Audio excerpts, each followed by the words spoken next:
இன்னைக்கு நம்ம பார்க்க போற படம் 2024ல ரிலீஸ் ஆன ஃபேமிலி பேக்ன்ற ஒரு அட்வென்ச்சர் காமெடி மூவியை தான் பார்க்க போறோம். என்னடா என்னைக்கு இல்லாத திருநாளா இன்னைக்கு படத்தோட ஜேர்னலா மாறி இருக்கே அப்படின்னு தானே யோசிக்கிறீங்க. வேற என்னங்க பண்றது, நானும் நம்ம ஆளுங்களும் எவ்வளோ பாவம் தெரியுங்களா. எல்லா வீடியோலையும் கத்தி கொலை வெட்டு குத்து ரத்தம்னு இதையே பார்த்து பார்த்து மார்ச்சரிக்குள்ளேயே வட்டம் போட்டு சுத்திட்டு இருக்க மாதிரி போச்சு பொழப்பு. சரி, சும்மா ஒரு நாள் எல்லாரையும் டூர் மாதிரி வெளியே கூட்டிட்டு போயிட்டு கண்ணுக்கு குளிர்ச்சியா சில விஷுவல்ஸை காட்டினா நல்லா இருக்கும்ல. பத்தாக்குறைக்கு உங்களையே நிறைய பேர் ஒரே ஜேர்னர்ல மூவி போயிட்டு இருக்கு, கொஞ்சம் வித்தியாசமான ஜேர்னர்ல போடுங்கன்னு கமெண்ட்லயும் கேட்டிருந்தாங்க. அப்புறம் பண்ணலன்னா எப்படி நல்லா இருக்கும். அதுக்கு தாங்க செம்ம அட்வென்ச்சரஸான ஒரு மூவியை எடுத்துட்டு வந்திருக்கேன். நீங்க ஜுமான்ஜி மாதிரியான படங்களை பார்த்திருக்கீங்கல்ல, அதே கான்செப்ட் தாங்க இந்த படமும். ஒரு கேம்ல மாட்டிக்கிட்டு ஒரு ஃபேமிலி மொத்தமும் 2024ல இருந்து 1497க்கு டைம் டிராவல் பண்ணிடுறாங்க. அங்க இவங்க கேமோட ரூல்ஸை ஃபாலோ பண்ணி கேம்ல சொல்லியிருக்க விஷயத்த முடிச்சா மட்டும்தான் மறுபடியும் பிரசன்ட்டுக்கு வர முடியும். சோ அங்க இருக்க பழைய ஆளுங்கள்ட்ட மாட்டி குடும்பமே சிக்கி சின்ன பின்னமாச்சா, இல்ல இவங்களுக்குன்னு இருக்க தனித்தன்மையான திறமையை யூஸ் பண்ணி கேம்ல சொல்லியிருக்க விஷயத்த முடிச்சு இவங்க சேஃபா பிரசன்ட்டுக்கு வந்தாங்களா. இந்த சுவாரஸ்யமான ஜேர்னி தாங்க படம். வாங்கலாம், பழங்கால பண்டிதர்கள் வெர்ஸ் மாடர்ன் வேர்ல்டு மனிதர்கள் யாரு கெத்து படத்துக்குள்ள போய் பாத்துருவோம். படத்தை ஓபன் பண்ணா இருள் சூழ்ந்த ஒரு கிராமத்தை காட்டிக்கிட்டே அப்படியே பேக்ரவுண்ட்ல ஒரு வாய்ஸ் ஓவரை ஓட்டுறாங்க. ஒரு நாள் ராத்திரி இந்த கிராம மக்கள் எல்லாரும் தூங்கிட்டாங்க. அப்ப எங்க இருந்தோ வந்த ஓனாய் தோல் போத்திய மனுஷன் ஒருத்தவன் புதுசா ஒரு கேமை கண்டுபிடிச்சு அந்த கேமை இந்த கிராம மக்கள் ஒத்துக்கல, நிராகரிக்கிறாங்கன்னதும் அந்த கேம்ல இருக்க கார்டை யூஸ் பண்ணி கிராம மக்கள்ல சில பேரை அவன் வேர் உல்ஃபா, அதாவது ஓனாயா மாத்தி விட்டுட்டு அந்த பண்ணாட எங்க போச்சோ அவனால மாத்தப்பட்ட மனிதர்கள்லாம் நைட் ஆனாலே ஓனாயா மாதிரி கிராம மக்களை வேட்டையாடிட்டு இருக்காங்க அப்படின்ற வாய்ஸ் ஓவர் ஓடிட்டு இருக்கும் போதே சில ஓனாய்ங்க ஒரு மனுஷனை புடிச்சு கொத்தி கொதறி எடுத்துட்டு இருக்கு. திடீர்னு அந்த டைம்ல அங்க ஒரு போன் ரிங் ஆகிற சவுண்ட் கேட்க, நாங்கட்டா கரண்டே கண்டுபிடிக்காத காலத்துல கைபேசியா அப்படின்னு நம்ம யோசிச்சா அங்க சீனை கட் பண்ணிட்டு இவ்வளவு நேரம் ஓடிட்டு இருந்த வாய்ஸ் ஓவருக்கு சொந்தக்காரரை காட்டுறாங்க. அவர் தாங்க படத்தோட ஹீரோ வெக்கேஷனுக்காக இவர் ஃபேமிலியோட சேர்ந்து இவரோட அப்பா தங்கி இருக்க ஒரு சின்ன கிராமத்துக்கு வந்திருக்காரு. அப்படியே அந்த ஃபேமிலி ஆளுங்க எல்லாருக்கும் நம்ம ஒரு அறிமுகத்தை கொடுத்துருவோம். ஃபர்ஸ்ட் ஹீரோவோட அப்பா, நம்ம அவரோட பேரை கிராண்ட்பான்னு வச்சுப்போம். கிராண்ட்பாவுக்கு வயசாயிட்டதுனால ஞாபகம் மருதி வந்துருச்சு. பாவம் எதிரில் உட்காந்துருக்க பையனோட பேர் கூட கிராண்ட்பாவுக்கு சரியா ஞாபகம் இல்ல. அடுத்து ஹீரோ, அப்புறம் ஹீரோவோட மனைவி, நம்ம அவளை ஹீரோயினே கூப்பிடுவோம். இவ ஒரு லாயர். இவங்க ரெண்டு பேருக்கும் 10 வருஷத்துக்கு முன்னாலதான் கல்யாணம் ஆச்சு. அதுக்கு முன்னால ஹீரோவுக்கு வேற ஒரு பொண்ணோட கல்யாணம் ஆகி அதுல பிறந்த பொண்ணு ஒருத்தி இருக்கா. அவ பேர பெரிய பொண்ணுன்னும். இதே மாதிரி ஹீரோயினுக்கும் வேற ஒரு ஆளோட கல்யாணம் ஆகி அதுல பிறந்த பையன் ஒருத்தவன் இருக்கான். அவன் பேர நடுப்பையன்னும். லாஸ்டா ஹீரோயினுக்கு கல்யாணம் ஆனதுக்கு அப்புறம் ஒரு குட்டி பொண்ணு பிறந்திருக்கா. அவ பேரை நம்ம சின்ன பொண்ணுன்னு வச்சுப்போம். இப்படி ஃபேமிலி மொத்தமும் கும்பலா கொண்டதும் ஹீரோ சின்ன வயசா இருக்கப்போ கிராண்ட்பா கூட விளையாண்ட ஒரு கேம் பாக்ஸ் இந்த வீட்டுல இருக்கு. நம்ம ஓப்பனிங்ல பார்த்தோம்ல ஒரு கதை, அந்த கதையை பேஸ் பண்ண கேம் தான் இது. இதை விளையாடுறதுக்காகத்தான் ஹீரோ அந்த கதையவே சொன்னாப்புல. இப்ப ஹீரோ அந்த கேம் பாக்ஸ் எடுக்க அதுல நிறைய கார்ட்ஸ் இருக்கு. ஒவ்வொரு கார்ட்லயும் ஒரு கேரக்டரோட நேம் இருக்கும். ஒரு கார்டுல வேட்டைக்காரன், இன்னொரு கார்டுல திருடன், மூணாவது கார்டுல ஜோசியக்காரன், நாலாவது கார்டு சூனியக்காரி, அஞ்சாவது கார்டு லிட்டில் கேர்ள். இந்த மாதிரி சில கேரக்டர்ஸ் இவங்கெல்லாம் சேர்ந்து அந்த கேம் பாக்ஸோட சென்டர்ல வேர் உல்ஃப்னு பேர் போட்ட 4 கார்டு இருக்கும். 4 வேர் உல்ஃப்ல கேம் விளையாட போறதுலயே ஒரு ஆள் வேர் உல்ஃபா இருப்பாங்க. அது யாருன்னு கண்டுபிடிச்சு அவங்கள வேட்டையாடினாதான் கேம்ல ஜெயிக்க முடியும். இப்படி மூச்சரிக்க கேம் பத்தின தகவல்லாம் சொல்லிட்டு ஆளுக்கு ஒரு கார்டை கொடுத்து வாங்கடா விளையாடுவோம்னு ஹீரோ கூப்பிட்டா, யோ சன்செட்ல பிறந்த பொண்ணு, இதெல்லாம் என்ன கேம்னு எங்களை விளையாட கூப்பிடுற நீ? உனக்கு தான் வேற வேலை வெட்டி இல்ல, எங்களுக்கும் இல்லையா, போயா பொழப்பு எது இருந்தா பாரியா அப்படின்னு ஒரு பையனும் விளையாட வரலங்க. சரிதான் போங்கடான்னு ஹீரோவும் வெளியே எடுத்த கார்டெல்லாம் திரும்ப பாக்ஸ்லயே வச்சுட்டு பாக்ஸ லாக் பண்ணி அதை ஒரு ஓரமா வச்சிடுறாரு. கொய்யால சடனா ஹீரோ வச்ச பாக்ஸுக்குள்ள ஒரு வெளிச்சம் தெரியுது. அத பக்கத்துல இருந்த ஹீரோவே நோட் பண்ணல. அடுத்த கொஞ்ச நேரத்துல நிலநடுக்கம் வந்த மாதிரி பில்டிங்கே கிடுகிடுன்னு ஆடுது. ஆஹா, வெளிநாட்டுக்காரனுங்க பாம்ப போடுறானுங்கடா, வாங்கடா பேஸ்மெண்ட்ல பதுங்குவோம் அப்படின்னு 6 பேரும் பயந்து போய் பேஸ்மெண்ட்டுக்கும் வந்துடுறாங்க. சில நிமிஷத்துல எர்த்குவேக் நின்னதும் என்னாச்சுன்னு பாப்போம்னு இவங்க வெளியே வந்தா அங்க தாங்க ஃபேமிலிக்கு முதல் ட்விஸ்ட் ஆரம்பிக்குது. இவங்க பேஸ்மெண்ட்ல போறதுக்கு முன்னாடி வெளியே எதெல்லாம் பார்த்தாங்களோ அதெல்லாம் இப்ப கம்ப்ளீட்டா சேஞ்ச் ஆயிடுச்சு. கிராண்ட்பாவோட வீடு உட்பட வீட்டுக்கு வெளியே இவங்க நிறுத்தி வச்சிருந்த காரையும் காணோம். போன்லயும் சிக்னல் கிடைக்கல. சரின்னு வீட்டுக்குள்ள போனா வீட்டோட இன்டீரியரே மாறி இருக்கு. எப்படா 5 நிமிஷத்துல இதெல்லாம் மாறிச்சுன்னு எல்லாருக்கும் ஒரே மண்டை குடைச்சல். போதா குறைக்கு இவங்களோட பெரிய பொண்ணை வேற காணோம். பேஸ்மெண்ட் வரைக்கும் இவங்க கூடவே தான் ஓடி வந்தா. வெளியே வரப்போ அவளை மட்டும் காணோம். என்னமோ ஒண்ணு தப்பா இருக்கு. நம்ம இங்கே இருக்கிறதுக்கு பதில் கிராமத்துக்குள்ள போய் அங்க பெரிய பொண்ணு இருக்காளான்னு தேடி பாப்போவாங்க அப்படின்னு 5 பேரும் கிராமத்தை நோக்கி படையெடுக்க அங்க இவங்க பாக்குறது இன்னும் இவங்களுக்கு பிரமிப்பா இருக்கு. கிராமத்தோட அமைப்பே மாறிடுச்சு. மக்கள் எல்லாரும் ஆதி காலத்துல போட்டிருக்க மாதிரி ட்ரெஸ் போட்டிருக்காங்க. இப்ப வரைக்குமே பிரசன்ட்ல இவங்க கேமை பத்தி பேசிட்டு இருக்கப்போ இந்த கிராமத்துல பழங்கால பெஸ்டிவல் ஒண்ணு நடக்க போறதா ஹீரோயின் படிச்சிருப்பா. அந்த பெஸ்டிவலுக்கான அரேஞ்ச்மெண்ட்ஸ் தான் இதெல்லாம் நினைக்கிறாங்க. ஆனா இவங்க நினைக்கிற மாதிரி அந்த கிராம மக்கள் இவங்கள பார்த்து நினைக்கலையே. கிராம மக்களோட பார்வை ஒரு மாதிரி வித்தியாசமா இந்த ஃபேமிலி மேல விழுது. நம்ம பார்க்காத ஒன்ன பார்த்தா எப்படி பார்ப்போம்? ஃபார் எக்ஸாம்பிளுக்கு நம்ம முன்னால ஏலியன் வருதுன்னு வைங்களேன், அதை எப்படி நம்ம ஷாக்கா பார்ப்போம்? அப்படிதான் கிராம மக்கள் இந்த ஃபேமிலியை பார்த்துட்டு இருக்காங்க. இதுக்கு நடுவுல யாரோ ஒரு ஆளுக்கு இன்னும் கொஞ்ச நேரத்துல மரண தண்டனையை நிறைவேற்ற போறாங்கன்ற அறிவு போற, ஓ ஃபெஸ்டிவல்ல இந்த கேம்லாம் கூட இருக்கா, ஓகே அதையும் போய் பார்த்துருவோம் அப்படின்னு மேட்ரி கேள்விப்பட்டு மக்கள் கும்பலா கூடியிருக்க இடத்துக்கு நம்ம ஆளுங்க போறாங்க. அங்க ஸ்டேஜுக்கு மேல ஒரு ஆளை கையை கட்டி கூட்டிட்டு வந்து அதே ஸ்டேஜ்ல இந்த ஊரோட ஷெரீஃபா இருக்க ஒருத்தவர் நின்னுட்டு இருக்காரு. அவர் மக்கள் கிட்ட, மக்களே நான் ஒருத்தவனை புடிச்சு கூட்டிட்டு வந்திருக்கேனே, இவனை சாதாரண ஆளுன்னு நினைக்காதீங்க. நைட் ஆனாலே ஓனாயா உருமாறி நம்மள ஓட விட்டுட்டு இருக்கவன் இவன் தான். இவனை என்ன பண்ணலாம்னு நீங்களே சொல்லுங்கன்னு கேட்டதும் மக்கள் சைட்ல இருந்து கொல்லுங்க கொல்லுங்க கொல்லுங்கன்னு கோரஸா சவுண்ட் கேக்குது. இந்த பக்கம் மாட்டிக்கிட்டவன் கதறான், சார் சார் நீங்க நினைக்கிற மாதிரி நான் ஓனாயெல்லாம் இல்ல சார், நீங்க என்ன தப்பா புடிச்சு கூட்டிட்டு வந்துட்டீங்க சார் அப்படின்ட்டு. எவ்வளவு கத்தியும் கேட்கவே இல்லையே. நல்லா வியட்நாம் விருமாண்டி மாதிரி மூஞ்சில மாஸ்க் எல்லாம் போட்டுட்டு இருந்த ஒருத்தவன் அவன் தான் மரண தண்டனையே நிறைவேற்ற போறவன். கைதியை கட்டி போட்டு கழுத்துல ஒரே போடா போட்டதும் ரத்தம் ஹீரோவோட கழுத்து மேல தெரிக்குது. டேய் யாரா நீங்க, கேம பார்த்து விளையாட மாட்டீங்க, ஜாம் என் கழுத்து வரைக்கும் வந்துருச்சு பாருங்கடா அப்படின்னு ஹீரோ கேஷுவலா கழுத்துல பட்ட ரத்தத்தை ஜாமன் நினைச்சு கேஷுவலா நாக்கால நக்கி பார்த்ததும் கோப்பன் தன்னான அது ரத்தம்னு தெரிஞ்சு ஹீரோவுக்கு அள்ளு விட்டுருது. ஒரு நிமிஷம் கூட அங்க நிக்கலையே. வாங்கடா எப்பா போவோம்னு ஃபேமிலியவே கூப்பிட்டுக்கிட்டு அங்க இருந்து நவுறாரு. ஆல்ரெடி இவங்க கூட்டத்துல தனியா தெரிஞ்சிட்டு இருக்காங்க. இதுல 5 பேரும் துண்டா கட்டானதும் ஷெரீஃபோட கண் பார்வை இவங்க மேல பட்டுருது. அந்த பக்கம் ஹீரோ அவரோட ஃபேமிலி கிட்ட, ஐயோ நம்ம நினைக்கிற மாதிரி இது சாதாரணமான விளையாட்டு இல்ல, இங்க சீரியஸா ஏதோ ஒண்ணு நடந்துட்டு இருக்கு. அங்க ஒருத்தவன் கழுத்தை வெட்டினாங்களே அது ஃபேக்லாம் இல்ல, உண்மையாவே அவனை கொலை பண்ணிருக்காங்க பாருங்க, அவன் ரத்தம் என் கழுத்துல கூட இருக்குன்னு சொன்னதும் ஆரம்பத்துல கிராண்ட்பா ஹீரோயின் 2 பேருமே இதை நம்பல.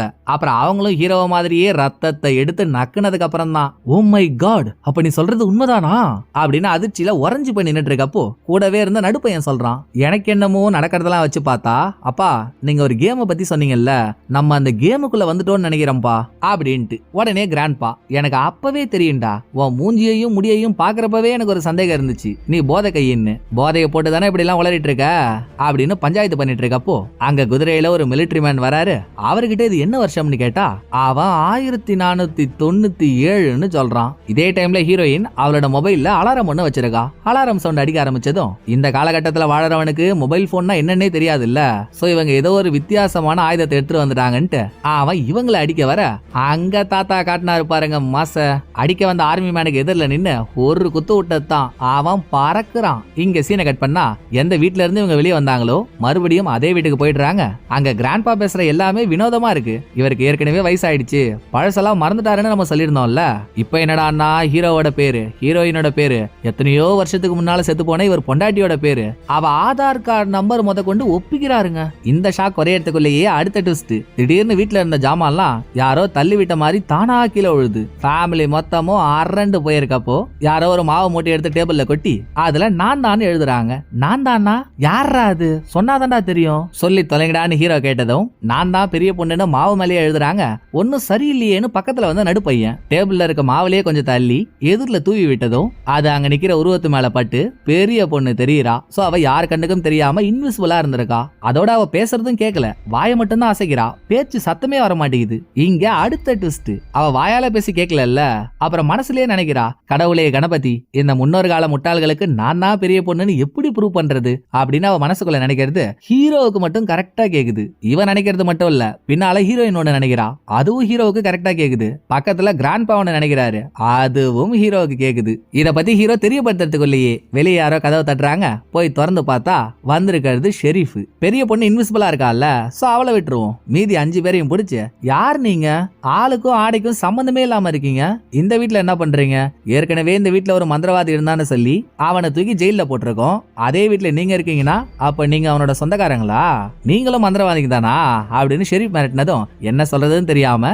டபக்குன்னு, சாச்சா நீங்க நினைக்கிற மாதிரிலாம் இல்லைங்க, நாங்கெல்லாம் ஒரு இசை கலைஞர்கள், வெளிநாட்டுல இருந்து இங்க வந்திருக்கோம், இந்த வீடு காலியா இருந்துச்சேன்னு தங்கி இருக்கோம், மிச்சபடி இந்த வீட்டுல இருந்தவனுக்கும் எங்களுக்கும் எந்த சம்பந்தமும் இல்ல அப்படின்னு ஹீரோ ஒரு கம்பி கட்டுற கதையை கட்டினதும், இன்னும் நீங்க சொல்றதுல எனக்கு நம்பிக்கை வரல, மரியாதையா ஒரு பாட்டு பாடி நீங்க ஒரு இசை கலைஞர்கள் தான்றதை நிரூபிச்சிருங்க, அப்படி இல்லனா நடுப்பையனை படுக்க வச்சிருவான்னு ஷெரீஃப் நடுப்பையனை பொச்சுக்கிறான். இதுல ஒரு அதிர்ஷ்டவசமான விஷயம் என்னன்னா ஹீரோவுக்கு ஏதோ ஏனோ தானு பாட தெரியும். அது இந்த காலத்து பாட்டுன்றதுனாலயோ என்னவோ ஹீரோ பாட ஆரம்பிச்சதும் ஷெரீஃபும் சரி அவர் கூட வந்த ஆளுங்களும் சரி ஹீரோவை ஒரு பெரிய பாடகர்னு ஒத்துக்கிட்டு, சரி சரி நான் உங்களை நம்புறேன், சீக்கிரம் வீட்டுக்குள்ள போங்க, இது ஓனாய் வர டைம், அது கையில ஏதோ அடிபட்டு செத்துற போறீங்க அப்படின்னு ஷெரீஃப் அலர்ட் பண்ணிட்டு அவங்கள அப்படியே விட்டுட்டு கிளம்பிடுறான். நைட் ஆனதும் கிராமம் மொத்தமும் மூச்சு பேச்சு இல்லாம வீட்டுக்குள்ள அடங்கிடுறாங்க. இந்த பக்கம் நம்ம ஆளுங்களோட டிஸ்கஷன் ஓடிட்டு இருக்கப்போ காலையில சொன்ன அதே கதைய நடுப்பையன் மறுபடியும் சொல்றான். நான் சொன்னா புரிஞ்சுக்கோங்க, நம்ம இந்த கேம்ல மாட்டிக்கிட்டோம். காலையில ஹீரோ ஒவ்வொருத்தவங்களுக்கு கார்டு கொடுக்கறப்பவே சொன்னாரு இல்ல, இதுல வேட்டைக்காரன், ஜோசியக்காரன், லிட்டில் கேர்ள், திருடன்னு நிறைய கேரக்டர்ஸ் இருக்குன்ட்டு. அது அப்படியே நமக்கும் நடந்திருக்கு பாருங்க. தாத்தாவுக்கு வேட்டைக்காரனோட கார்டு கொடுத்தோம், அதனாலதான் அவர் அவ்வளவு பலசாலியா இருக்காரு. பெரிய பொண்ணுக்கு லிட்டில் கேர்ள்ன்ற கேரக்டரோட கார்டு கொடுத்தோம். பொதுவா லிட்டில் கேர்ள்ன்றவ சின்ன பொண்ணு, யாரு கண்ணுக்கும் தெரியாம சேட்டை பண்றவ தானே, அதனாலதான் அவ இன்விசிபிள் ஆயிருக்கா. அதை வச்சு பார்த்தா நான் திருடன், ஹீரோ ஜோசியக்காரன், அதனாலதான் ஹீரோவுக்கு மத்தவங்க மனசுல நினைக்கிறதெல்லாம் கேட்டிருக்கு. ஹீரோயின் சூனியக்காரி, அவளுக்கு என்ன பவர் இருக்குன்றதெல்லாம் தெரியல. லாஸ்டா சின்ன பொண்ணுக்கு தான் வேர்வொல்ஃப் கார்டை கொடுத்தாங்க. அப்ப அவ ஓனாயா? கேம் ரூல்ஸ் படி இந்த ஊர்ல 3 ஓனாய், கேம் விளையாடுறவங்கள ஒரு ஓனாயின்னு 4 ஓனாய் இருக்கும். அந்த 4 ஓனாயையும் வேட்டையாடினா மட்டும்தான் இவங்களால கேம்ல இருந்து வெளியே வந்து பிரசன்ட்டுக்கு போக முடியும். அப்ப இவனுங்க நம்மள போட்டு தள்ளிடுவானுங்களான்னு சின்ன பொண்ணுக்கே ஒரு அச்சம். அட ஏமா நீ வேற, நீ நம்ம குடும்பத்தோட குட்டி தேவதை, உன்னை யாராவது கொலை பண்ணுவாங்களா? முதல்ல நீ ஓனாயாவே இருக்க மாட்ட, காடு கொடுத்தா நீ ஓனாயா மாறிடுவியா? அதெல்லாம் எதுவும் கிடையாது, நீ எங்க கூட வா தூங்குவோம் அப்படின்னு சின்ன பொண்ணு பெட்ரூம் கூட்டிட்டு போயிட்டு ஹீரோவும் ஹீரோயினும் முதலா பார்த்து எப்படி காதலிச்சுக்கிட்டாங்களோ அந்த கதையெல்லாம் சொல்லிட்டு இவங்க காதலிக்கிறதுக்கு ஒரு பாட்டு முக்கியமான பாட்டா இருந்துச்சு. அந்த பாட்டையும் அவளுக்கு பாடி காட்டி தூங்க வச்சுட்டு எல்லாரும் தூங்கிடுறாங்க. நட்ட நடு ராத்திரியில இந்த எலும்பு இல்லாத எறும்பு தண்ணி மாதிரி ஒண்ணு இன்விசிபிளா சுத்திட்டு இருக்குள்ள பெரிய பொண்ணுன்னு, அது தண்ணி குடிக்கிறதுக்கு வீட்டுல யாருகிட்டயும் சொல்லாம தூக்கத்துல இருந்து எழுந்திருச்சு சின்ன மெழுகுவத்தியை மட்டும் எடுத்துக்கிட்டு கும் இருட்டுக்குள்ள வீட்டை விட்டு வெளியே வந்ததும் தூரத்துல புகைக்கு நடுவுல இருந்து 3 ஓனாய்ங்க ஊழ விட்டுக்கிட்டே இவளை நோக்கி வந்துட்டு இருக்கு. அதை பார்த்துட்டு இவ ஏங்க நிக்கிறா, எடுத்தா பாருங்க ஓட்டம், ஸ்ட்ரைட்டா போய் நிக்கிறது வீட்டுக்குள்ளதான். இவ கதவை திறக்கிற சவுண்ட் கேட்டதுமே எல்லாரும் எழுந்துடுறாங்க. எழுந்து பார்த்தா அது வரைக்கும் அமைதியா தூங்கிட்டு இருந்த சின்ன பொண்ண இப்போ காணோம். இந்த பக்கம் யாரோ கதவை தட்டுற சவுண்ட் கேக்குது. போய் திறந்து பார்த்தா வெளியே நிக்கிறது சின்ன பொண்ணு தான். எங்கம்மா போயிட்டு வந்தான்னு கேட்டா அர்ஜென்ட்டா பாத்ரூம் வந்துச்சுப்பா, அதான் வெளியே போனேன்னு சொல்லிட்டு இருக்கா. அப்ப வெளியே ஓனாய்ங்க ஊழ விடுற சவுண்ட் கேக்குது. சவுண்ட் கேட்டதுமே சின்ன பொண்ணு கொடுத்தா பாருங்க ஒரு ட்விஸ்ட. அந்த சவுண்ட் இவ காதுல விழுந்ததும் இவளும் ஓனாயா மாறிடுறாங்க. பட் பிரச்சனை ஒண்ணும் இல்ல, சின்ன ஓனாய் தானே, அடிச்சு புடிச்சு சின்ன பொண்ணுக்கு காயம் எதுவும் ஏற்படாத மாதிரி அவளை கைத்தால கட்டி போட்டுறாங்க. மறுநாள் காலையில சின்ன பொண்ணு சின்ன பொண்ணாவே தான் இருக்கா. பட் இப்படியே விட்டுற முடியாதுல்ல, இந்த பிரச்சனைக்கு சொல்யூஷன் என்னன்னு கண்டுபிடிச்சாதானே எல்லாரும் சேஃப்டியா வீடு போய் சேர முடியும். இப்போதைக்கு இவங்களுக்கு இருக்க ஒரே வழி, இதே வீட்டுல இருந்த ஒரு ஆளை மந்திரவாதின்னு சொல்லி ஷெரீஃப அரெஸ்ட் பண்ணிட்டு தான் சொன்னா இல்லையா. காலங்காலமா கிராண்ட்பாவும் அவரோட ஃபேமிலியும் இதே வீட்டுல தான் வாழ்ந்துட்டு இருக்காங்க. அப்படின்னா அரெஸ்ட் பண்ணப்பட்டவரு இவங்களோட முன்னோரா தானே இருக்கணும். 2024ல கிராண்ட்பாவோட வீட்டுல ஹீரோ எடுத்து வச்சிருந்த பாக்ஸ் நேத்து நைட்டு இதே வீட்டுல இருந்ததையும் எல்லாரும் பார்த்திருப்பாங்க. சோ முன்னோர்கிட்ட கேம் பாக்ஸ் இருக்கு. அப்ப அவருக்கு இந்த கேமை எப்படி முடிக்கணும்ன்ற ஐடியாவும் இருக்கும். சோ அவர்கிட்ட கேட்டாதான் வழி பிறக்கும்னு ஜெயில இருக்க அவரை பாக்குறதுக்கு இந்த வீட்டுல இருந்த பழங்கால ட்ரெஸ்ஸையே எடுத்து மாட்டிக்கிட்டு ஹீரோ, ஹீரோயின், பெரிய பொண்ணு, நடுப்பையன். பெரிய பொண்ணுக்கு உடம்பு முழுக்க ட்ரெஸ் மாட்டி விட்டு அவளை ஒரு உருவமா கொண்டு வந்துட்டாங்க. இப்படி 4 பேரும் கிளம்புறாங்களா. பெரிய பொண்ணையும் நடுப்பையனையும் நீங்க சாப்பிட ஏதாவது கிடைக்குதான்னு பாருங்க, நானும் அப்பாவும் ஜெயிலுக்கு போயிட்டு வந்துடுறோம்னு அவங்கள தனியா அனுப்பிடுறாங்க. எப்ப நம்ம கேரக்டர் திருடன் கேரக்டர்ன்றது நடுப்பையனுக்கு தெரிஞ்சதோ அப்பையில இருந்தே அந்த கேரக்டரோட பவரையும் தெரிஞ்சுக்கணும்ன்றதுல இவனுக்கு ஒரு ஆசை. சோ இந்த பயபுள்ள சும்மா இல்லாம என் பவரை தெரிஞ்சுக்க நான் திருட போறேன்னு திருடுறதுக்கு சூஸ் பண்ணாம பாருங்க ஒரு ஆளை.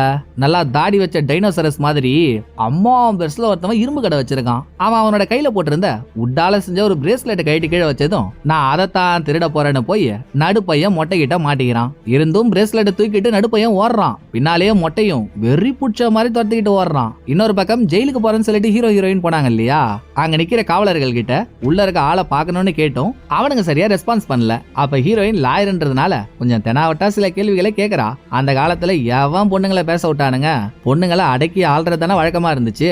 சோ கேள்வி கேட்ட ஹீரோயினை காவலர்கள் 2 பேரும் ரொம்ப கேவலப்பட்டுறானுங்க. இதுக்கு ஹீரோயின் கோவப்பட்டும் பக்கத்துல இருந்த ஹீரோ எம்மா எம்மா எம்மா நம்ம எங்க இருக்கோம்னு புரிஞ்சுக்கமா, நீ கோவப்பட்டு ஒண்ணு பண்ண போய் எதுவும் தப்பா நடந்துச்சுன்னு வையன், நம்ம எல்லாரும் இங்கேயே மாட்டிக்க வேண்டியதுதான். சோ நான் சொன்னா கேளு, கோவப்படாத அப்படின்னு அவளை சமாதானப்படுத்தி அங்கிருந்து கூட்டிட்டு வந்தாலும் ஹீரோயினுக்கு கோவம் குறையவே இல்ல. காவலர்கள் மேல கோவம் இருக்கோ இல்லையோ, நம்மள திட்டியும் நம்ம புருஷன் எதுவும் ரியாக்ட் பண்ணலையேன்னு ஹீரோ மேலதான் இவளுக்கு செம்ம காண்டு. டைரக்டா திட்ட முடியாம மனசுக்குள்ளேயே ஹீரோவை கழுவி கழுவி ஊத்துறா. ஆனா ஹீரோவுக்கு தான் யாரு மனசுல நினைச்சாலும் கேக்குமே. ஹீரோவும் ஒண்ணும் தெரியாத மாதிரி ரொம்ப நேரமா பல்ல கடிச்சுக்கிட்டு உட்காந்துட்டு இருக்காரு. அப்ப அந்த வழியா வந்த ஒரு பன் விக்கிற பொண்ணு. ஹீரோ ஒரு மிகப்பெரிய பாடகன்ன்றது ஷெரீப் மூலியமா இந்த ஊர்ல இருக்க எல்லாருக்கும் தெரிஞ்சு போச்சு. சோ ஹீரோவோட இசைத்திறமையை பாராட்டி கூடையில இருந்த ஒரு பன் எடுத்து ஹீரோ கிட்ட கொடுத்துட்டு போறா. இதுக்கும் ஹீரோயின் ஹீரோவை மனசுக்குள்ளேயே திட்டுறாங்க. பெரிய காதல் மண்ணை இவரு, நல்லா ஓரமா வைக்கிற ஒற்றை குச்சி மாதிரி இருந்துகிட்டு அங்க 2 பேரும் நசிங்கப்படுத்தினானுங்க. அவனுங்கள்ட்ட எதுவும் கேட்க துப்பு இல்ல. இங்க இந்த பொண்ணு கிட்ட குழஞ்சிட்டு இருக்கான் பாரு இப்படின்னு ஹீரோயின் திட்ட, ஏண்டி ஏண்டி அவ வந்து பண்ண கொடுத்துட்டு போனதுக்கு நான் என்னடி பண்ண முடியும் அப்படின்னு ஹீரோ இதுக்கு ரியாக்ட் பண்ணிடுறாரு. அடப்பாவி, நம்ம மனசுக்குள்ள பேசுனது இவனுக்கு எப்படிடா கேட்டுச்சுன்னு ஹீரோயின் ஷாக் ஆகிறதுக்குள்ள குடு நீங்க ஓடி வந்த பெரிய பொண்ணு நடுப்பையன் சும்மா இல்லாம நாதஸ்வரம் ஊதிட்டாம்பா, சோலி முடிய போதுப்பான்னு புலம்பிட்டு இருக்கப்போ நடுப்பையனை துரத்திட்டு வரனா அதே மொட்டை இங்க வந்து என்ன புள்ள வளர்த்து வச்சிருக்கீங்க, உங்க புள்ள என்கிட்ட இருந்து திருடிட்டு போயிட்டான், அவனை பிடிச்சு கட்டி போட்டு வச்சிருக்கேன், வாங்க என் கூட சொல்ல. டாய் என்னடா பண்ண என் பையனு ஒரு தாயா பொங்கி ஏஞ்சி ஹீரோயின் மொட்டையோட சட்டையை போய் பிடிக்கிறப்போ அங்க ஒரு ட்விஸ்ட். சட்டையை பிடிச்சதுமே அம்மா அம்மா ஏன் டென்ஷன் ஆவறீங்க, நான் தான், கையை எடுங்க ஒரு நிமிஷம் அப்படின்னு மொட்டை ஹீரோயினை கையெடுக்க சொல்லிட்டு அவன் கையில போட்டிருந்த அந்த உடன் பிரேஸ்லெட்டை கழட்டினதும் அது வரைக்கும் மொட்டையா இருந்தவன் இப்ப நடுப்பையனா நிக்கிறான். சோ இதுதான் நடுப்பையனோட பவர். இவன் ஒரு திருடன் இல்லையா, இவன் யாரோட பொருளை திருடி அதை யூஸ் பண்ணாலும் அந்த பொருளுக்கு சொந்தக்காரங்களோட உருவமாகவே இவனால உருமாற முடியும். நல்லதா போச்சு, இந்த பவரை ஏன்டா இவ்வளவு நேரம் கண்டுபிடிக்காம இருந்த, இதை வச்சே நம்மளால ஜெயிலுக்குள்ள போய் நம்ம முன்னோரை பாத்திர முடியுமே அப்படின்னு ஒரு பிளான போடுறாங்க. பிளான் படி ஜெயிலுக்கு வெளியே 2 காவலர்கள் நின்னுட்டு இருந்தாங்கல்ல, அதுல ஒருத்தவன் அவனோட ஹெல்மெட்டை கழட்டி வச்சு தனியா உட்காந்து சாப்பிட்டுட்டு இருக்கப்போ இன்விசிபிளான பெரிய பொண்ணு அந்த ஹெல்மெட்டை தூக்கிடுறா. அடுத்து நடுப்பையன் அந்த ஹெல்மெட்டை போட்டுக்கிட்டதும் இவன் காவலாளியோட உருவத்துல உருமாறிடுறான். அப்படியே ஹீரோயினை அரெஸ்ட் பண்ணி ஜெயிலுக்குள்ள போடுற மாதிரி ஒரு ஆக்டிங்க போட்டு நடுப்பையன் ஹீரோயினை ஜெயிலுக்குள்ள கொண்டு போனதும் அங்க முன்னோரை மீட் பண்றாங்க. அந்த ஆள் கிட்ட இந்த கேம்ல இருந்து தப்பிக்க வழி என்னன்னு கேட்டா அவன் ஒரு டம்மி பாவா போல. என்கிட்ட கேட்டா எனக்கு என்ன தெரியும், அந்த கேம் பாக்ஸ் நான் உருவாக்குனதே இல்லம்மா, ஒரு 3 நாளைக்கு முன்னால ஓனாய் தோல் போர்த்திய மனுஷன் ஒருத்தவன் இந்த ஊருக்கு வந்தான், அவனை மக்கள் அடிச்சு துரத்த ஆரம்பிச்சதும் போக வழி இல்லையேன்னு என் வீட்டுல வந்து தஞ்சம் புகுந்தான், போற போக்குல அந்த கேம் பாக்ஸை என்னோட வீட்லயே வச்சுட்டு போயிட்டான், அதோட அந்த பாக்ஸ்ல இருந்த 3 ஓனாய் காடை வச்சு கிராம மக்கள் 3 பேரை வேற ஓனாயா மாத்தி விட்டாமா, கிராமமே பீதியில இருக்கு, இதுக்கு என்ன பண்றதுன்னு எனக்கு தெரியாதே அப்படின்னு முன்னோர் சொல்ல, பொண்ணை பாக்குறதுக்காயா நான் இவ்வளவு ரிஸ்க் எடுத்து உள்ள வந்தேன், சரி போய் தொலை நான் கிளம்புறேன்னு ஹீரோயின் கிளம்புறப்போ என்னம்மா இப்பதான் வாய் நிறைய உன்னோட முன்னோர்னு என்ன சொன்ன, நான் எதுக்குமே லாக்கி இல்லாதவமா, என்ன மந்திரவாதின்னு புடிச்சு இன்னும் கொஞ்ச நாள்ல என்ன எரிக்க வேற போறானுங்களாம், எப்படியாவது என்ன மட்டும் காப்பாத்திறேன் அப்படின்னு முன்னோர் கால்ல விழாத குறைய கெஞ்சுறாரு. ஏங்க நீங்க வேற வெறுப்பேத்திக்கிட்டு எங்களை காப்பாத்தவே ஆள் இல்லாம நாங்க தவிச்சிட்டு இருக்கோம், ஆண்டவன் இருந்தா அவனே உங்களை வந்து காப்பாத்துவான், இப்ப ஆளை விடுங்க நாங்க கிளம்புறோம்னு ஹீரோயின் நடுப்பையன் அங்க இருந்து வெளியே வந்துடுறாங்க.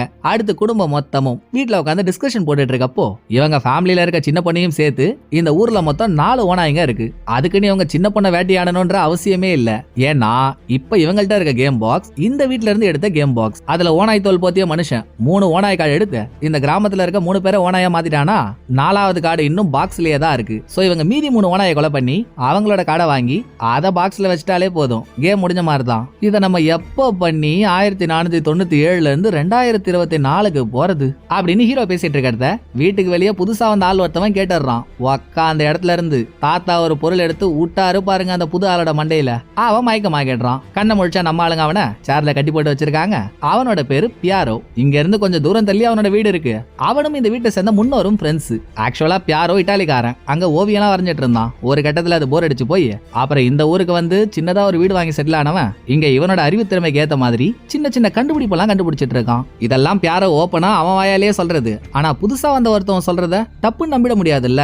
நல்லா இட்டாலியன் இட்லி தட்டு மாதிரி ஒரு மூஞ்ச வச்சுக்கிட்டு வெளியே ஒன்னு சொல்லிட்டு இவன் உள்ள வேற ஏதாவது ஒண்ணு நினைச்சிட்டு இருந்தானா, சோ இவன் உள்ள என்ன நினைக்கிறான்றதை தெரிஞ்சுக்கிறதுக்கு அவன் மனசுக்குள்ள நினைக்கிறத கேட்கிறாரு. கேட்டதுக்கு கேட்காமலே இருந்திருக்கலாம்னு ஹீரோவுக்கு தோணிடுச்சு. சே நாமா இருக்காயா, இவன் மட்டும் நம்ம கூட இருந்தான் பயங்கரமா இருக்குமே அப்படின்னு பியாரோ ஹீரோ மேல காஜி வந்து பேசிட்டு இருக்கான். கொப்பத்தாடே அவனாடா நீ, இத முன்னாலே சொல்றது இல்ல, நான் வேற இது சிபிசிஐடி மாதிரி கண்டுபிடிக்க வேண்டியதா போச்சு அப்படின்னு ஹீரோ அசால்ட்டா பேசுறாரு. இந்த காலகட்டத்துல அதெல்லாம் சகஜம் தானே, ஆனா இப்ப இவங்க இருக்க டைம்ல அப்படி இல்லங்க.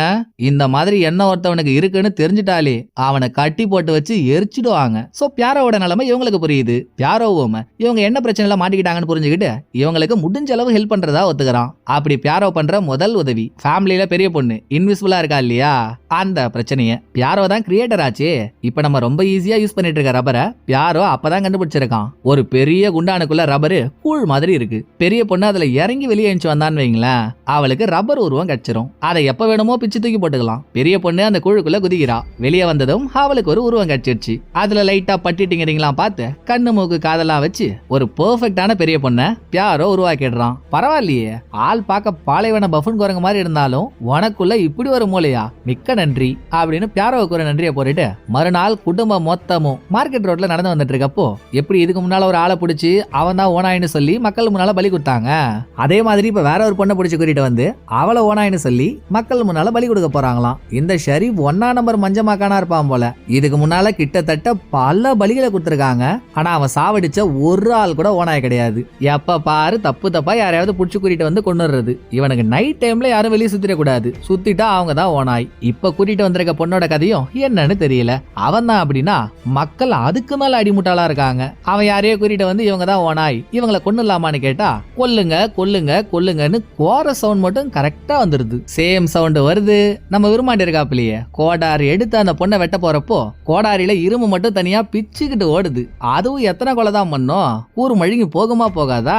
இது கூடவே சூரியன் மறைய போற டைம் வேற வந்துருது. சூரியன் மறைஞ்சிட்டா ஓனாய்ங்க வந்துருமே. டேய், ஒரு ஆபத்தின் விளிம்பில் மன்னன் சிக்கியிருக்கப்பதான் கத்தி கம்பியெல்லாம் உடையுமாடா, ஏதாவது பண்ணாண்டா விரும்பாண்டி அப்படின்னு ஷெரீப் காதறிட்டு இருக்கா போல.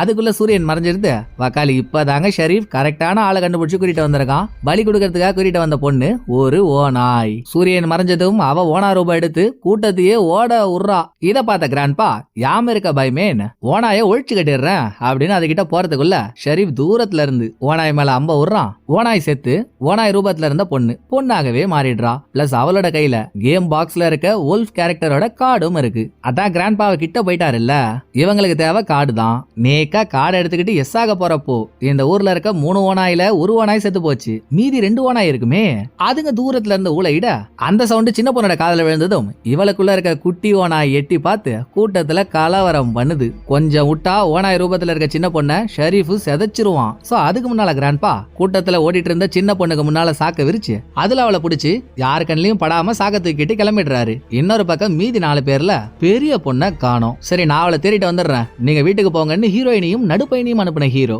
பெரிய பொண்ணு எங்கன்னு தேடி போயிட்டு இருக்கப்போ அவ கண்ணில் மாற்றாலோ இல்லையோ மீதி 2 ஓனாய் ஹீரோ கண்ணில் மாட்டிக்குது. இவனுங்களான ஹீரோ மெர்சலானா அதுக்குள்ள ஹீரோவுக்கு பின்னால வந்த பெரிய பொண்ணு ஒன்னும் பிரச்சனை இல்லப்பா, அந்த 2ஐயும் நான் டைவர்ட் பண்றேன், நீங்க இங்க இருந்து தப்பிச்சு போயிடுங்க, யாரு கண்ணுக்கும் தெரியாம இருக்கன்றதுனால என்னால எதுவுமே பண்ண முடியாதெல்லாம் அர்த்தம் இல்ல.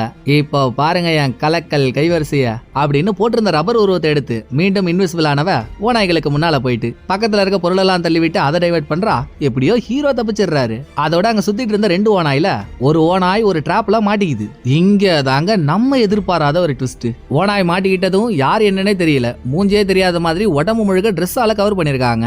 அவங்க வந்து இந்த டிராப் எடுத்து விட்டு ஓனாயை காப்பாத்துறாங்க. யாரா இருக்கும் இது அப்படின்னு நம்ம யோசிச்சுட்டு இருக்க இந்த பக்கம் வீட்டுக்கு போன நம்ம ஆளுங்கள்ல பெரிய பொண்ணு இவ ஓனாயை டைவர்ட் பண்றேன்னு 2 ஓனாயையும் பக்கத்துல போய் பார்த்தால.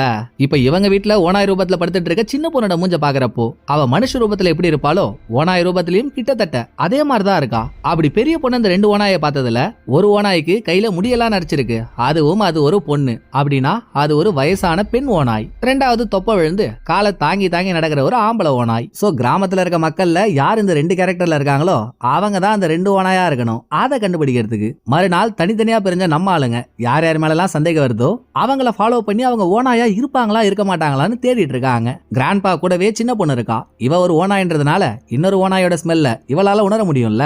சோ சந்தேகப்படுற ஆளுங்களை ஸ்மெல் பண்ணி அவங்க ஓனாயா இல்லையான்றத கிராண்ட்பாவுக்கு தெரியப்படுத்திட்டு இருக்கா. இதே மாதிரி ஹீரோ ஒரு பாட்டி மேல சந்தேகப்பட்டு அவங்களுக்கு பின்னால போயிட்டு இருக்கப்போ வழியில ஷெரீஃபையும் அவளோட காதலியையும் பாக்குறாரு. அவங்க ஹீரோவோட அவசரம் புரியாம ஹீரோ ஒரு இசைக்கலைஞர்னு சொல்லி ஷெரீஃப் ஹீரோவை புகழ்ந்து தள்ளுறான். டேய், நல்லா செகண்ட் ஹேண்ட்ல வாங்கின ஷேவிங் செட் மாதிரி இருந்துகிட்டு நிலைமை புரியாம ஏன்டா அப்படி டார்ச்சர் பண்ற, நவுறா முதல்ல அப்படின்னு அவன் அனுப்பிட்டு ஹீரோ ஓனாயை கண்டுபிடிக்கிறதுலே குறியா இருக்காரு. இன்னும் யாரும் மாட்டின பாடு இல்ல.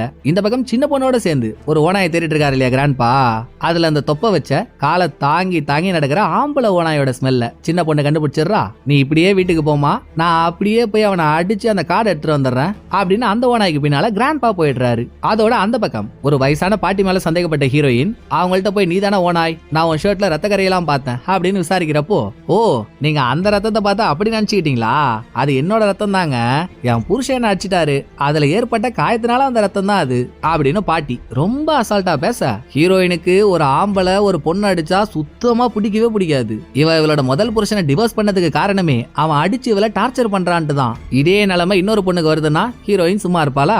அந்த பாட்டியோட புருஷங்கிட்டே போயிட்டு பெண்ணியம் பேசுறேன்னு என்னென்னமோ பேசி நடுவுல இங்கிலீஷ் வார்த்தை ஒண்ண விட்டுறா. இந்த கிராமத்து மக்களை பொறுத்த வரைக்கும் இங்கிலீஷ் பேசினா அவ ஒரு சூனியக்காரி. சோ ஹீரோயினை சூனியக்காரின்னு சொல்லி ஜெயில தூக்கி போட்டுறாங்க. ஐயோ என் பொண்டாட்டிக்கு இப்படி ஆயி போச்சே அப்படின்னு ஜெயில இருக்க ஹீரோயினை பார்க்க அடிச்சு புடிச்சிட்டு வந்த ஹீரோயினை காப்பாத்த வாய்ப்பே இல்ல. நாளைக்கு ஹீரோயின் பக்கத்து செல்லுல இருக்க முன்னோர் இவங்க 2 பேரையும் பப்ளிக்கா கட்டி வச்சு எரிக்க போறாங்க. இந்த சிச்சுவேஷன்ல நீ ஏன் இங்க அழுது டைம் வேஸ்ட் பண்ணிட்டு அதுக்கு பதில் வெளியே சுத்துற 2 2 ஓனாயை பிடிச்சு அதை வேட்டையாடி அவங்கள்ட்ட இருக்க கார்டு எடுத்தீங்கன்னு வைங்களேன், நீங்க நம்ம காலகட்டத்துக்கு போயாச்சு சேரலாம், நமக்கு நம்ம குழந்தைங்க தான் முக்கியம், சோ என்ன கண்டுக்காம நீங்க கிளம்புங்கன்னு ஹீரோயின் தியாக உள்ளத்தோட பேசுறா. ஆனா ஹீரோயின் சொல்ற மாதிரி அவளை விட்டுட்டு போக ஹீரோவுக்கு விருப்பமே இல்ல. காலையில ஒரு ஓனாயை ஃபாலோ பண்ணிட்டு போனார்ல கிராண்ட்பா, அவர் அந்த ஓனாயை கொலை பண்ணி அதுகிட்ட இருக்க கார்டோட நைட்டு வீட்டுக்கு வந்தா எல்லாரும் கப்பல் கவுந்து போன மாதிரி கன்னத்துல கைய வச்சுட்டு உட்காந்துருக்காங்க. காரணம் ஹீரோயின் ஜெயில மாட்டிட்டு இருக்கான்ட்டு. என்ன பண்ணலாம்னு மொத்த பேரும் யோசிக்கிறப்பதான் ஹீரோவோட மைண்டுக்கு பியாரோ வரான். நைட்டோட நைட்டா அவன் வீட்டுக்கு போய் அவன் கண்டுபிடிச்ச ஒரு பொருளை ஹீரோ வாங்க, ஒன்னும் இல்ல அது ஒரு ஸ்பீக்கர் செட்டு. ஸ்பீக்கர் செட்டை வாங்கிட்டு கரெக்டா ஹீரோயினுக்கும் முன்னோருக்கும் மக்கள் முன்னால தண்டனையை கொடுக்க போறப்போ பின்பக்கமா இருந்து எப்படியும் என் பொண்டாட்டி நீங்க கொலை பண்ண போறீங்க, அதுக்கு முன்னால நான் அவளுக்கு ஒரு பாட்டு பாடி காட்டுறேனே அப்படின்னு ஸ்பீக்கர் செட்டை யூஸ் பண்ணி ரொம்ப சவுண்டா பாட்டை வாசிச்சிட்டு இருக்காரு. மக்கள் எல்லாரும் ஹீரோவோட இசை வெள்ளத்துல முழுகிடுறாங்க. இப்படி ஆளினால் அரமெண்டல்களும் டைவர்ட் ஆகிருக்கப்போ கைத்துல கட்டி வச்சிருந்த ஹீரோயின் முன்னோர் 2 பேரோட கைத்தையும் இன்விசிபிளா இருந்த பெரிய பொண்ணு வந்து அவுக்குறா. அந்த பக்கம் குதிரை வண்டியில நடுப்பையன் ஒரு சோல்ஜரோட பொருளை திருடி அதை யூஸ் பண்ணி சோல்ஜரோட உருவத்துல இருக்கான். கரெக்டா கயிறு அவுத்து ஹீரோயினும் முன்னோரும் குதிரை வண்டியில ஏறி வண்டி இங்க இருந்து கிளம்ப போறப்போ ஸ்டேஜுக்கு மேல இருந்த ஷெரீஃப் தப்பிச்சு போறவங்கள பாத்துறான். இந்த பக்கம் ஹீரோவும் பக்கத்துல இருந்த ஒரு குதிரை மேல ஏறி ஓட்டம் பிடிச்சிடுறாரு. ஷெரீஃபோட ஆளுங்க ஹீரோயின் போற வண்டிய அம்ப விட்டு தாக்குனதுல அவங்க கூடவே முன்னோர்னு ஒருத்தவர் போறாரு இல்ல, தேல்பத்ரி சிங் மாதிரி அவர் மாட்டிக்கிறாரு. அவரோட நெஞ்சில மட்டும் ஒரு அம்பு மெட்டல் மாதிரி குத்திக்கிட்டு நிக்குது. நீ எக்கேடாவது கெட்டு போ, நாங்க கிளம்புறோம்னு ஸ்பாட் வந்ததுமே, அதாவது ஹீரோ இருக்க இடத்துக்கு இந்த வண்டி வந்ததுமே பக்கத்திலேயே தான் பியாரோவும் இருக்கான். இந்நேரம் ஷெரீஃபோட படையே ஹீரோவையும் அவரோட ஃபேமிலியையும் தேடிட்டு இருக்கோம்ல, அவங்கள்ட்ட மாட்டாத மாதிரி தோ பக்கத்துல இருக்க சர்ச்சில் பியாரோ ஒரு ரகசிய டனலை உருவாக்கி வச்சிருக்கான். நீங்க அதுல போய் ஒளிஞ்சுக்கோங்கன்ட்டு அந்த டனலை திறக்கிறதுக்கான பாஸ்வேர்டையும் அந்த காலத்திலேயே பாஸ்வேர்டை வச்சு ஒரு டனல் திறக்கிற அளவுக்கு பியாரோ கண்டுபிடிச்சிருக்கான்னா அந்த ஆளோட திறமையை பாத்துக்கோங்களேன். இதெல்லாம் பியாரோ சொல்லி என்ன பண்ணதும் சர்ச்சுக்குள்ள போனதுமே சூரியன் மறையிற டைம் ஆயிடுது. வெளியே இருந்து புதுசாலாம் யாரும் வர வேணாம். அந்த டைம் ஆயிடுச்சுன்னா இவங்க கூடவே இருக்க சின்ன பொண்ணே ஓனாயா மாறிடுவா இல்லையா, அதுவும் ஊழையிடுற சவுண்ட் கேட்டாதானே இவ ஓனாயா மாறுறா. சோ அந்த சவுண்ட் இவளை கேட்க கூடாதுன்னு காதல ஹெட்செட்டை போட்டு ஓரமா உட்கார வச்சுட்டு மீதி பேர் பியாரோ சொன்ன டனலை ஓபன் பண்ணிட்டு இருக்கப்போ யாரோ ரூஃபை வச்சுக்கிட்டு உள்ள விடுறாங்க. யாரான்னு பார்த்தா மீதி இருக்க அந்த ஒரு ஓனாய் ஹண்டரான கிராண்ட்பா. ஆரம்பத்துல ஒரு மொட்டை கிட்ட இருந்து நடுப்பைய ஒரு பிரேஸ்லெட் திருநாள்ல அந்த பிரேஸ்லெட்டை போட்டு இவன் மொட்டையோட உருவத்திலே வந்துடுறான். 3வது இன்விசிபிளான பெரிய பொண்ணு. 3 பேரும் சேர்ந்து ஓனாய் கிட்ட மல்லு கட்டுறாங்க. ஓனாய் தான் இந்த 3 பேரையும் தூக்கி போட்டு பழகுது. லாஸ்டா அது ஹீரோயின் கிட்டேயும் வரப்போ கடவுள் மாதிரி இந்த சர்ச்சுக்குள்ள கையில வில்லம்போட ஷெரீஃப் வராங்க. முடிஞ்சுதுரா ஓனானோட ஜோலின்னு பார்த்தா வெச்சாம் பாருங்க வந்தவன் அவங்களுக்கும் நமக்கும் ஒரு ட்விஸ்ட். ஷெரீஃப் ஓனாயை கொலை பண்ணாம இவங்களை கொலை பண்ண வில்ல தூக்குறான். டேய் ட்ரெடிஷனல் தேவாங்க ஏமிரா இது, ஏன்டா அப்படி பண்றேன்னு கேட்டா பின்ன என்னால எப்படிங்க என் காதலியவே கொலை பண்ண முடியும் அப்படின்னு அவன் ஒரு ஷாக்க கொடுக்க அதுக்கப்புறம் தான் ஹீரோவுக்கு புரியுது. நான் பார்த்த ஒரு ஓனாயோட கையில வெள்ளையா இருந்துச்சுன்னு பெரிய பொண்ணு ஹீரோ கிட்ட சொன்னால, அது வயசான ஓனாயெல்லாம் இல்ல, ஷெரீஃபோட காதலின்னு ஒரு பொண்ணு சில சீனுக்கு முன்னால பாத்திருந்தமே அவ கையிலயும் இந்த மாதிரி வெள்ளையா தான் இருக்கும். இதை ஹீரோ ஏற்கனவே நோட் பண்ணி இருந்திருப்பாரு. சோ அந்த பொண்ணு தான் இப்போ ஓனாயா இருக்கா. அதோட இதே ஓனாய் டிராப்ல மாட்டுச்சு. அப்ப கூட முகம் தெரியாத யாரோ ஒருத்தவங்க வந்து டிராப் எடுத்து விட்டு ஓனாயை காப்பாத்துறாங்களே அவனும் ஷெரீஃபே தான். ஆக நீங்க 2 பேரும் கூட்டு சேர்ந்து இப்ப எங்களை கும்மி எடுக்க போறீங்க அதானே அப்படின்னு ஹீரோயின் பேசிட்டு இருக்கும் போதே பக்கத்துல உட்காந்து பாட்டு கேட்டுட்டு இருந்த சின்ன பொண்ணு பேட்டரி தீந்து போயிடுச்சுன்னு அவ காதுல இருந்து ஹெட்செட் அவுக்குறா. பெரிய ஓனாய் உள்ள ஒரு சவுண்ட் கேட்டதும் சின்ன ஓனாய் வெளியே வந்துருது. இதுவுமே ஆரம்பத்துல ஹீரோயினை தான் போட்டுதெல்லாம் பாக்குது. பட் எப்பவுமே தூங்க போறதுக்கு முன்னால அவங்க எப்படி சேர்ந்தாங்கன்ற கதையை குட்டி பொண்ணு கிட்ட சொல்லுவாங்கல்ல, அந்த கதையையும் இவங்க சேர்ந்ததுக்கான பாட்டையும் பாடி காட்டினதும் ஓனாய் ரூபத்துல இருந்த சின்ன பொண்ணுக்கு விஷயம் எல்லாம் புரிஞ்சு போய் அவ பெரிய ஓனாய் அடிச்சு அந்த சிந்தலாக்கலாம்னு பாக்குறா. சண்டை நல்லா தான் போயிட்டு இருக்கு. சின்ன பொண்ணு தான் ஜெயிக்கிற மாதிரியும் இருக்கு. பட் நடுவுல சின்ன பொண்ணு லைட்டா இவ அம்மா அப்பாவை திரும்பி பாக்குற கேப்ல பெரிய ஓனாய் சின்ன ஓனாய அடிச்சு சாகவே அடிச்சிடுதுங்க. அதான் ஓனாய் செத்து போனதும் அவங்களோட ஓனாய் ரூபம் மறைஞ்சு உண்மையான ரூபம் வெளியே வருமே. அப்படி சின்ன பொண்ணு செத்ததும் இவளோட உண்மையான ரூபம் வெளியே வந்து இவ கையில இருக்க அந்த உல்ஃப் கார்டும் தெரியுது. பொண்ணு செத்துட்டாலேன்ற துக்கத்துல ஹீரோ பக்கத்துல போய் ஓன்னு ஒப்பாரி வச்சிட்டு இருக்காரு. அங்கதான் ஒரு சர்ப்ரைஸ் நடக்குது. ஹீரோவுக்கு பின்னால யாரோ பயங்கரமா அலற மாதிரி சவுண்ட் கேக்குது. யாரான்னு திரும்பி பார்த்தா ஹீரோயின் வானத்துல பறந்துட்டு இருக்கா. கேமுக்குள்ள வந்த ஃபேமிலி ஆளுங்க எல்லாருக்குமே ஒரு பவர் இருந்துச்சுல்ல, ஹீரோயினுக்கு மட்டும் என்ன பவர் இருக்குன்றதே காட்டாம இருந்தாங்க இல்லையா. சொல்ல போனா அது ஹீரோயினுக்கே தெரியாது. இப்ப பொண்ணு செத்துட்டான்னு கோவத்தோட எக்ஸ்ட்ரீமுக்கு போனதும் ஹீரோயினுக்கு உள்ள இருந்த சூனியக்கார கேரக்டருக்கான பவர் வெளியே வந்துருச்சு. சூனியக்காரங்கனாலே அவங்களுக்கு மாயம் மந்திரம்னு எல்லாம் தெரியும்ல. சோ ஹீரோயின் அதை யூஸ் பண்ணி இந்த பெரிய ஓனாயோட உயிர் எடுத்து அதை சின்ன பொண்ணு கொடுத்து சின்ன பொண்ணுக்கு உயிரை வர வச்சிடறா. அதே சமயம் பெரிய ஓனாய் அவளோட காதலன் 2 பேரும் அவுட். எல்லா ஓனாயும் செத்துடுச்சுன்னா கேம் முடிஞ்சிச்சுன்னு தானே அர்த்தம். சோ ஃபேமிலி ஆளுங்கள்ல யார் யார் என்னென்ன கேரக்டரா பெர்ஃபார்ம் பண்ணாங்களோ அந்த கேரக்டருக்கான கார்டு அவங்களோட கையில வந்துருது. அப்படியே இங்க சீனை கட் பண்ணா இதெல்லாம் இப்ப பாக்ஸ்ல ஒன்னா அடிக்கி திரும்ப பாக்ஸை க்ளோஸ் பண்ணிட்டா இவங்க 2024 வந்துருவாங்க. அதுக்கு முன்னால யாரோ ஹீரோ கிட்ட, இவன் தான் ஹீரோவை பார்த்ததுமே காதல் வயப்பட்டானே, சோ நான் உன்னை பார்த்ததுக்கு அப்புறம் தான்டா என் வாழ்க்கையை எப்படி வாழணும்னே புரிஞ்சுக்கிட்டேன். இனிமேல் நான் இந்த ஊர்ல எல்லாம் இருக்க போறது இல்ல, பழைய மாதிரியே என் ஊருக்கு போய் டிராயிங்லாம் வரையலான் இருக்கேன். அது மட்டும் இல்ல, இவ்வளவு நாளா என்னோட பேர்ல பாதியை மட்டும் தான் யூஸ் பண்ணிட்டு இருந்தேன், இனிமேல் முழு பேரையும் யூஸ் பண்ண போறேன்னு பியாரோ சொல்ல, அது என்னடா அப்பா முழு பேருன்னு ஹீரோ கேட்டா, அங்க ஒரு வேற வேற வேற மாதிரியான ட்விஸ்ட். பியாரோவோட முழு பேரு லியோனார்டோ டி செர் பியாரோ டா வின்சி. இவர் யாருன்னு தெரியுதுங்களா உங்களுக்கு? இப்ப வரைக்கும் புகழ்பெற்ற மோனாலிசான்ற ஒரு பெயிண்டிங் இருக்கே, அதை வரைஞ்சதே அவர் தான். இது மட்டும் இல்ல, அப்ப டா வின்சி வரைஞ்ச பெயிண்டிங்கோட ரேட் எல்லாம் இப்ப விண்ண தொடுற அளவுக்கு இருக்கு. மனுஷன் பெயிண்டர் மட்டும் இல்லங்க, சயின்டிஸ்ட், ஆர்கிடெக்ட், எக்ஸெட்ரா எக்ஸெட்ரா எக்ஸெட்ரான்னு சொல்லிக்கிட்டே போலாம். இது தெரிஞ்சும் ஹீரோ விட்டுருவாரா?